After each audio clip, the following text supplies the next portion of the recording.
La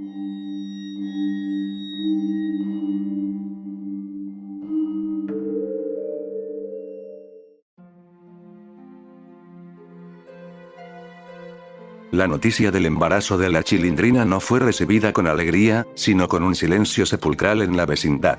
Había algo antinatural en la unión.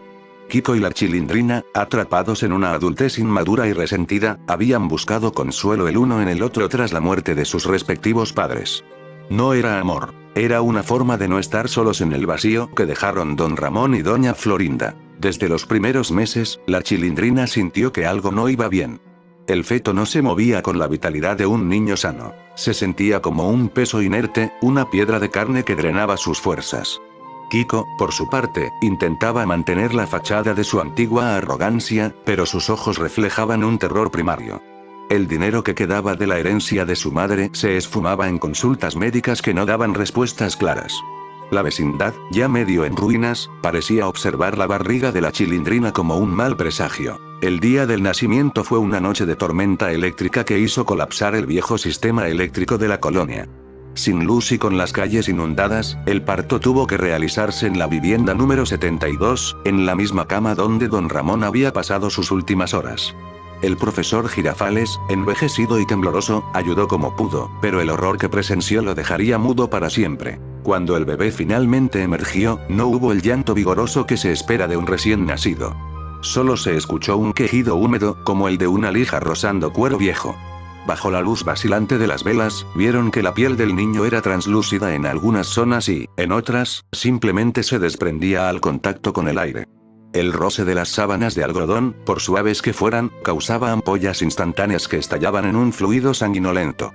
Epidermólisis bullosa, murmuró el profesor con voz quebrada. Piel de mariposa. Llamaron al niño Ramoncito, en un intento desesperado por invocar la protección de un abuelo que ya no estaba. Pero el nombre no trajo paz. Cada movimiento del bebé, cada intento de succionar el pecho de su madre, era una tortura. La fricción de sus propias encías contra su lengua provocaba heridas internas. La Chilindrina, con los senos ensangrentados y el alma rota, veía cómo su hijo se deshacía entre sus manos. Kiko se alejó. No podía soportar la visión de la fragilidad extrema. Aquel niño era el espejo de su propia debilidad, pero multiplicada por 1000. Cada vez que intentaba cargar al bebé, veía cómo la piel de la espalda de Ramoncito se quedaba adherida a sus manos. El horror de ver a su propio hijo pelándose vivo lo llevó a encerrarse en la vivienda número 14, rodeado de juguetes viejos y empolvados, llorando como el niño que nunca dejó de ser. La vida de la pareja se transformó en una logística del dolor. Todo el dinero se iba en gasas estériles, cremas especializadas que costaban fortunas y analgésicos que apenas calmaban el llanto constante del niño. La Chilindrina vendió hasta el último recuerdo de su padre, las herramientas, el álbum de fotos, incluso su vieja gorra. La vecindad se volvió un lugar de olor a antiséptico y carne podrida. La enfermedad hacía que los dedos de las manos y los pies de Ramoncito empezaran a fusionarse debido a la cicatrización constante. Sus manitas se convirtieron en muñones de carne viva envueltos en vendas. La Chilindrina pasaba las noches en vela, cambiando vendajes con una precisión quirúrgica nacida de la desesperación, mientras escuchaba a Kiko hablar solo en la otra habitación, prometiéndole a una doña Florinda inexistente que todo saldría bien. Kiko empezó a perder la razón. Su obsesión por la limpieza y la perfección, heredada de su madre, chocaba brutalmente con la realidad de un hijo que se descomponía. Empezó a lavar las paredes de la vecindad con cloro puro hasta que sus propias manos se agrietaron. No quería que ningún germen tocara a su tesoro, pero su tesoro ya estaba condenado desde adentro, por su propia genética. Empezó a gastar lo poco que tenían en objetos absurdos. Sábanas de seda importada que el niño no podía usar, juguetes de cristal que Ramoncito nunca podría tocar. La soberbia de Kiko se transformó en una locura protectora que lo aislaba de la Chilindrina. «Tú no sabes cuidarlo», le gritaba, mientras ella, ojerosa y desnutrida, intentaba alimentar al niño con una jeringa para no lastimar sus labios destrozados. El hambre, ese viejo fantasma de la vecindad, regresó con una ferocidad renovada. Pero esta vez no era el hambre cómica del chavo. Era un hambre negra y silenciosa. La Chilindrina dejó de comer para poder comprar el suplemento alimenticio especial para Ramoncito. Su cuerpo se volvió una sombra, sus mejillas se hundieron y sus manos, siempre vendadas para evitar transmitir infecciones al niño, empezaron a temblar por la debilidad. No había nadie a quien pedir ayuda. El señor Barriga había muerto años atrás, y su hijo ñoño había vendido la propiedad a una inmobiliaria que solo esperaba que los últimos inquilinos murieran para demoler el lugar. La vecindad era un cadáver que se alimentaba de otro cadáver. El chavo, convertido en un hombre errante y silencioso que dormía en las calles, a veces dejaba un trozo de pan en la puerta de la Chilindrina, asustado por los gritos de agonía que salían de la casa. A pesar de todos los cuidados, la infección era inevitable. Una pequeña ampolla en el abdomen de Ramoncito no cerró. El calor de la Ciudad de México y la falta de higiene general de la vecindad en ruinas hicieron el resto. La herida empezó a supurar un color verde amarillento y el olor a gangrena llenó la pequeña habitación. La Chilindrina, en su delirio por la falta de sueño, empezó a creer que la bruja del 71 había maldecido al linaje de la vecindad. Buscó entre las pertenencias viejas de doña Clotilde algún remedio, alguna oración, pero solo encontró polvo y soledad. Kiko, al ver la mancha negra en el estómago de su hijo, sufrió un colapso nervioso. Empezó a inflar sus cachetes hasta que los vasos sanguíneos estallaron, dejando su rostro permanentemente amoratado. La falta de medicinas llevó a Ramoncito a un estado de fiebre constante. Sus llantos ya no eran humanos. Eran sonidos metálicos que parecían vibrar en las paredes de adobe. Los vecinos de los edificios aledaños se quejaban del ruido, sin saber que lo que escuchaban era la banda sonora de un alma deshaciéndose. Kiko empezó a vestirse con su viejo traje de marinero, que ahora le quedaba pequeño y ridículo sobre su cuerpo de adulto descuidado. Se sentaba en el patio, frente al barril vacío, y jugaba con una pelota imaginaria, mientras dentro de la casa la Chilindrina luchaba por mantener vivo a un niño que ya olía a muerte. La tragedia había completado su círculo. La infancia eterna de la vecindad se había convertido en una vejez prematura y podrida. La infección de Ramoncito llegó al torrente sanguíneo. Sus pequeños órganos empezaron a fallar. La Chilindrina, abrazada al bulto de gasas que era su hijo, sentía cómo el calor abandonaba aquel cuerpecito. «Perdóname, papá», susurraba, pidiéndole perdón a un don Ramón que seguramente lloraba desde el más allá. Ella sentía que su propia piel empezaba a volverse frágil, un efecto psicosomático de ver a su hijo desintegrarse. Kiko entró en la habitación con un ramo de flores secas que había robado de un cementerio cercano.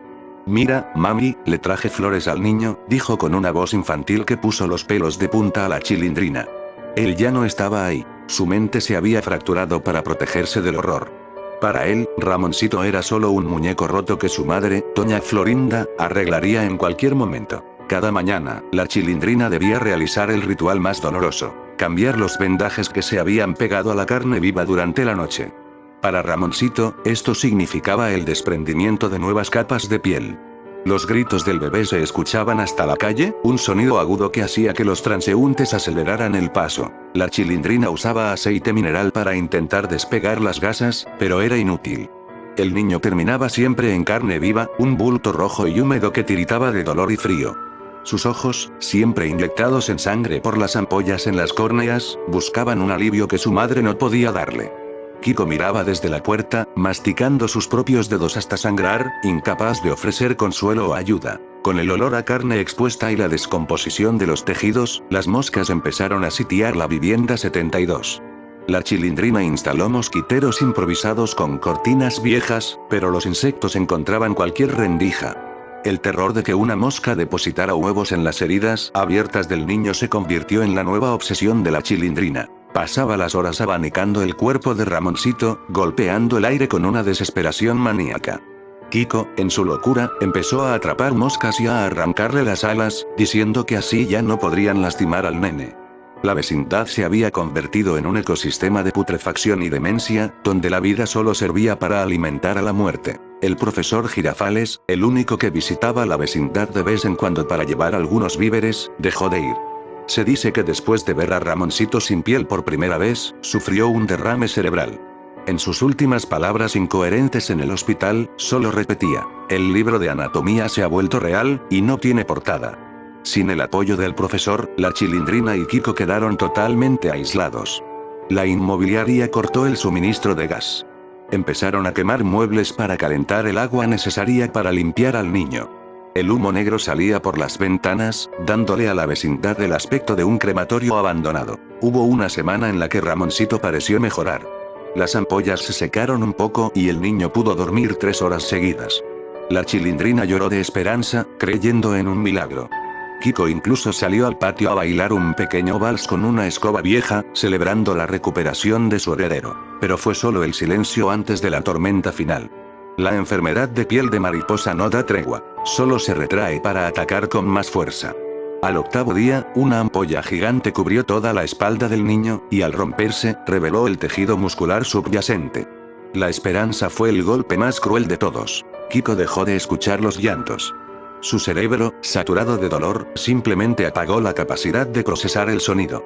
Podía estar frente al niño gritando de agonía y él solo sonreía, acomodándose su gorrito de marinero. Empezó a preparar fiestas para Ramoncito, poniendo platos vacíos en la mesa y hablando con invitados invisibles. Su madre, don Ramón, e incluso el señor Barriga. La Chilindrina le gritaba que la ayudara, que el niño se moría, pero Kiko solo le respondía con frases de su infancia. ¿Qué cosas, no? La soledad de la Chilindrina se volvió absoluta. Estaba atrapada con un cadáver viviente y un loco que jugaba a ser niño. Desesperada por dinero para analgésicos, la Chilindrina intentó vender su propia sangre en clínicas clandestinas. Pero estaba tan desnutrida y anémica que la rechazaban. En un acto final de degradación, empezó a vender los muebles que quedaban, incluyendo la cama donde dormían. Terminaron durmiendo en el suelo, sobre cartones, rodeando a Ramoncito con toda la protección que podían improvisar. El piso de la vecindad, frío y lleno de salitre, fue el último lecho del niño. La Chilindrina sentía que la tierra misma quería reclamar a su hijo, succionando la poca humedad que le quedaba en su piel destrozada. La infección que había empezado en el abdomen llegó al rostro de Ramoncito. La piel de sus mejillas empezó a ponerse negra. Sus encías se retrajeron, dejando al descubierto unos dientes que el niño nunca llegaría a usar. La Chilindrina cubría la cara del bebé con velos de novia viejos que encontró en un baúl, para no tener que ver cómo el rostro de su hijo desaparecía. Kiko, al ver el velo, creyó que el niño se iba a casar. Empezó a tararear la marcha nupcial mientras caminaba en círculos por el patio lleno de basura. El horror se había vuelto estético, una danza de sombras y velos en una ruina mexicana. Ramoncito murió un martes a las 3 de la mañana. No hubo estertores violentos, solo un último suspiro que desprendió el último trozo de piel sana de sus labios. El silencio que siguió fue más aterrador que los meses de llanto. La Chilindrina no gritó.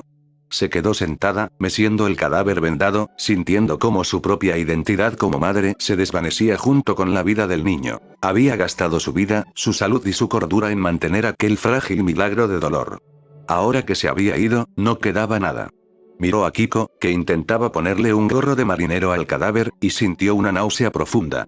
Eran dos fantasmas habitando una ruina, unidos por el cadáver de una mariposa que nunca pudo volar. No tenían dinero para un ataúd, ni para un espacio en el panteón. La inmobiliaria había cortado el teléfono y el agua días atrás. En un acto de locura compartida, Kiko y la Chilindrina decidieron enterrar a Ramoncito en el patio de la vecindad, justo debajo de donde solía estar el tendedero de don Ramón. Cavaron con las manos, destrozando sus uñas y su piel. La tierra de la vecindad estaba seca y dura, llena de escombros y recuerdos. Depositaron el bulto de gasas blancas en el agujero. Kiko puso su pelota favorita sobre la tierra fresca, y la Chilindrina dejó sus viejas gafas. No hubo oraciones, solo el sonido del viento silbando entre las puertas desvencijadas de las viviendas 14 y 72. Tras la muerte del niño, la Chilindrina dejó de hablar. Se sentaba en el escalón de su casa y se rascaba la piel de los brazos hasta hacerse sangre, obsesionada con la idea de que ella también era de cristal. Kiko, por su parte, empezó a recolectar mariposas muertas que encontraba en el patio, pegándolas en las paredes de la vecindad con su propia saliva. La casa se llenó de alas muertas y olor a descomposición. Kiko creía que las mariposas eran reencarnaciones de su hijo y les hablaba durante horas. «Hoy te ves muy colorido, Ramoncito», decía mientras acariciaba un ala de monarca polvorienta. La Chilindrina lo miraba con ojos vacíos, su mente perdida en un laberinto de culpas genéticas y deudas impagables. Los hombres de la inmobiliaria llegaron con excavadoras un lunes por la mañana. No les importó que hubiera gente dentro. Golpearon la puerta principal con fuerza. Kiko salió al patio, defendiendo el lugar donde estaba enterrado su hijo con un palo de madera. «No te juntes con esta chusma», gritó, invocando el fantasma de su madre una última vez. Los trabajadores, asustados por la apariencia de aquel hombre esquelético vestido de marinero y la mujer que se arrancaba la piel a tiras, llamaron a la policía y a los servicios psiquiátricos. Pero antes de que pudieran intervenir, la Chilindrina entró en la vivienda 72 y prendió fuego a las viejas gasas y sábanas empapadas en alcohol que habían sobrado de los cuidados de Ramoncito. El fuego se propagó con una rapidez asombrosa por la madera seca y el adobe viejo de la vecindad. Las llamas eran de un color azul extraño, quizás por los químicos de las medicinas acumuladas. La Chilindrina se sentaba en el centro de la habitación, rodeada por los fantasmas de su padre y su hijo, esperando que el calor finalmente endureciera su piel de cristal o la convirtiera en ceniza. Kiko, al ver el humo, corrió hacia el patio. Intentó desenterrar a Ramoncito para salvarlo del fuego, pero las llamas ya habían alcanzado el lugar. Cayó de rodillas sobre la tumba improvisada, gritando el nombre de su madre mientras el techo de la vivienda 14 se desplomaba sobre él.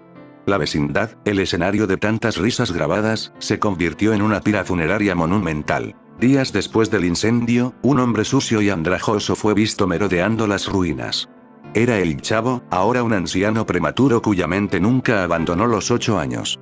Buscaba entre los escombros su viejo barril, pero solo encontró pedazos de carbón y restos de gasas quemadas. El Chavo encontró la pequeña tumba de Ramoncito, que extrañamente no había sido tocada por las llamas de la misma forma que el resto del edificio. Se sentó allí y empezó a llorar, no por el niño que nunca conoció, sino por el vacío absoluto de un mundo donde ya no quedaba nadie para jugar. Cuando las autoridades finalmente inspeccionaron el terreno, los informes forenses fueron confusos. No encontraron dos cuerpos adultos claramente definidos, sino una amalgama de huesos y ceniza que parecía fusionada con el suelo del patio. Pero lo más inquietante fue el cuerpo del bebé. A pesar del incendio, el bulto de gasas debajo de la tierra estaba casi intacto. Al abrirlo, los médicos encontraron que el cuerpo de Ramoncito se había momificado instantáneamente.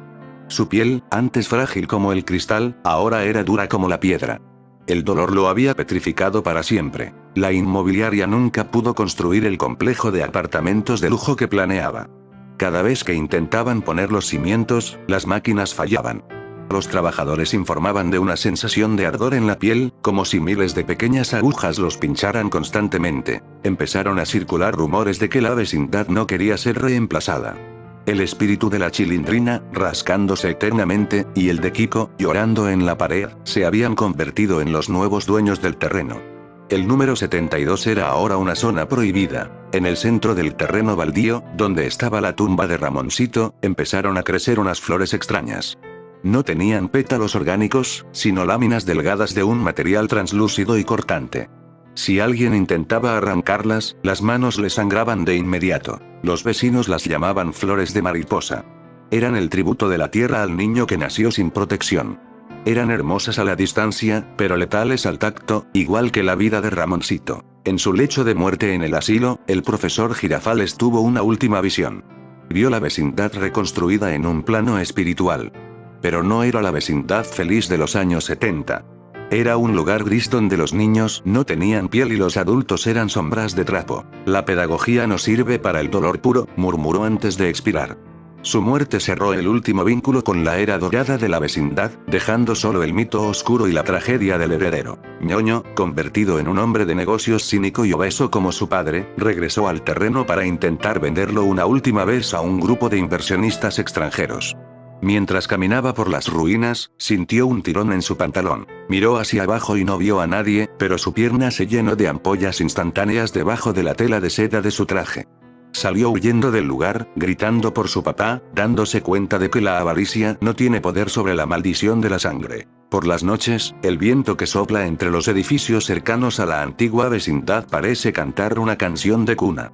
Es la voz de la Chilindrina, rota por el llanto, pidiéndole a Ramoncito que no se mueva, que no respire, para que no se rompa. Es un sonido que hiela la sangre de los noctámbulos.